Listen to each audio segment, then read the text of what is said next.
कुछ जगहें होती ऐसी हैं जिनके बारे में लोग ज़्यादा बात नहीं करते, और कुछ कहानियाँ होती हैं जिनके बारे में लोग बात करते करते डर जाते हैं, और ये कहानी उसी में से एक है। मेरा नाम आरव है। मैं एक आर्किटेक्चर स्टूडेंट हूँ और दिसंबर 2021 में मुझे एक सोलो असाइनमेंट मिला। थोड़ा हिल पे था, पुराने गेस्ट हाउस पे था, एक लॉज था हिमाचल का, एक छोटा सा गाँव। प्रोफेसर ने कहा था सिर्फ स्ट्रक्चर ड्रॉ करना है, अंदर रहना की ज़रूरत नहीं है, मतलब वहाँ जाने की ज़रूरत नहीं है, मतलब अंदर रह के कोई ज़रूरत नहीं है। मुझे भी लगा सिंपल प्रोजेक्ट होगा, 1-2 दिन का काम होगा, वापस। पर जैसा ही मैंने उस जगह पहुँचा, कुछ अजीब सा महसूस हुआ। गांव के लोग भी लॉज का नाम सुनते ही डर डर कांपने लगे। किसी ने कहा वहाँ मत जाना, रात को आवाज़ें आती हैं। किसी ने बोला पहले केयर टेकर गायब हो चुका है वहाँ से। मैंने हंसा। मैं सोचा इन लोगों की बातें डराने की कि होटल से कोई दुश्मनी होगी शायद, इसीलिए। तो रोड से थोड़ा ऊपर एक चोटी पहाड़ पे सीधे मैं जाता हुआ ऊपर में पहुंचा। गेट पुराना था लेकिन अब भी बंद नहीं था। मैं अंदर गया। अंदर की जो हवा थी एकदम ठंडी थी। एक बड़ा कॉरिडोर था, दोनों तरफ कमरे कमरे भरे भरे थे, और लास्ट में एक सीढ़ी थी जो ऊपर की हो जाती थी। मैंने अपने कैमरे से फ़ोटो लेना शुरू किया, बस प्रोफेशनल एंगल से देख रहा था। तभी मुझे एक कमरा दिखा जिस पे लिखा था रूम 13, स्टाफ ओनली।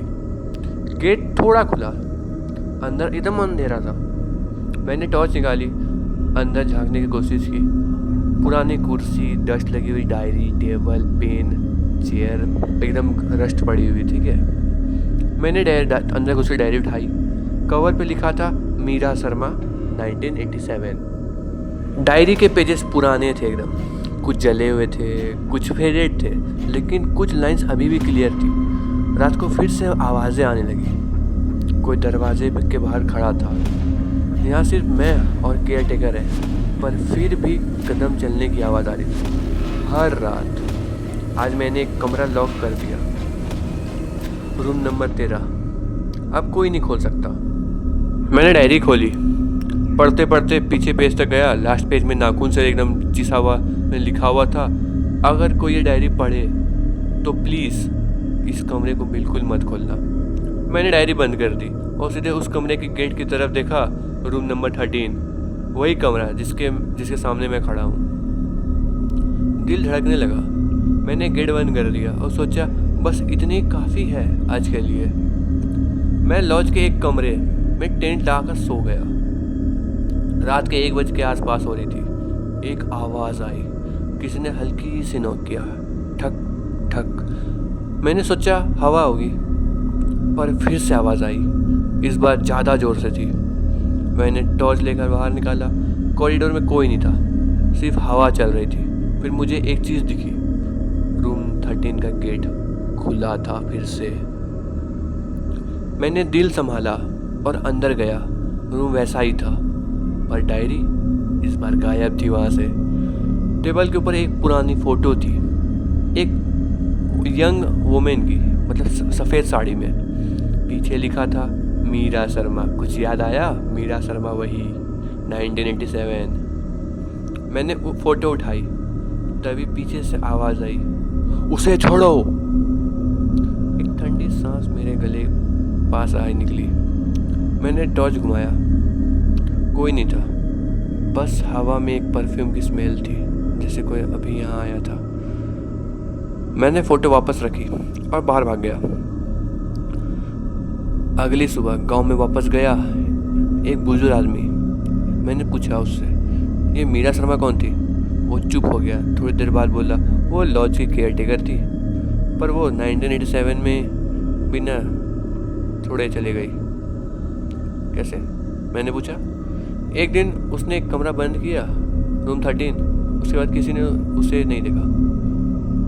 मैं शौक था, यानी डायरी और फोटो सच थी।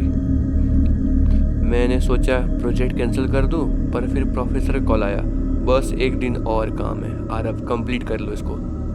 मैं वापस चला गया। रात को 10 बजे मैं कॉरिडोर में ड्राइंग बना रहा था।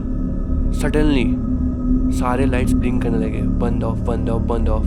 एक डीप हमिंग साउंड आया, जैसे जनरेटर ऑन हो गया। फिर से वो परफ्यूम की स्मेल आ गई और एक विस्पर आया पतला सा आवाज़ में, तुम्हें नहीं खोलना चाहिए था। मैंने देखा रूम 13 का गेट फिर से खुला था। इस बार अंदर एक लाइट जली थी। रूम के अंदर वो सेम औरत मीरा शर्मा खड़ी थी, वाइट साड़ी में, लंबे लंबे बाल, लेकिन चेहरा जैसे लगा था जला हुआ हो। उसने धीरे से बोला, डायरी वापस रखो। मैंने कहा, वो तो गायब हो गई थी। उसके बाद उसका चेहरा धीरे धीरे दिखने लगा, आधा जला हुआ ख़त्म हुआ। मुझे लगा मैं बेहोश हो जाऊंगा। मैं भागा सीधा लॉज के बाहर तक। फिर अगली सुबह जब मेरी आंख खुली, मैं लॉज के बाहर ज़मीन पे पड़ा हुआ था बेहोशी में। मेरे पास उस समय एक डायरी थी वहाँ बगल में, पर इस बार उसके लास्ट पेज में कुछ नया लिखा था। आरव, अब तुम्हारा नाम लिख दिया गया है। तुम भी हिल व्यू लॉज के हिस्से बन चुके हो हमेशा के लिए। मैंने डायरी फेंक दी और सीधा स्टेशन भाग गया। मैं सोचा छोड़ो भागो, ये प्रोफेसर का दिया हुआ काम, जान बचेगी तो बहुत सब बचेंगे। मैं ट्रेन में बैठकर पीछे देखा। हिल व्यू लॉज एकदम छोटी सी दिख रही थी, पर रूम नंबर 13 का विंडो अभी खुला था और मुझे लगा कोई मुझे देख रहा है।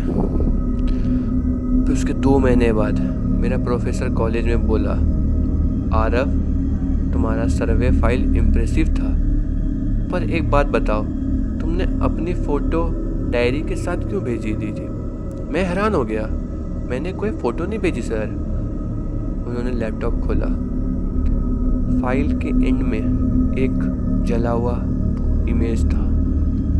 एक लड़का रूम 13 के अंदर खड़ा था और उसके पीछे एक फिगर थी, वाइट साड़ी वाली, वही लड़की। बताओ क्या हो सकता है, कमेंट में जाके।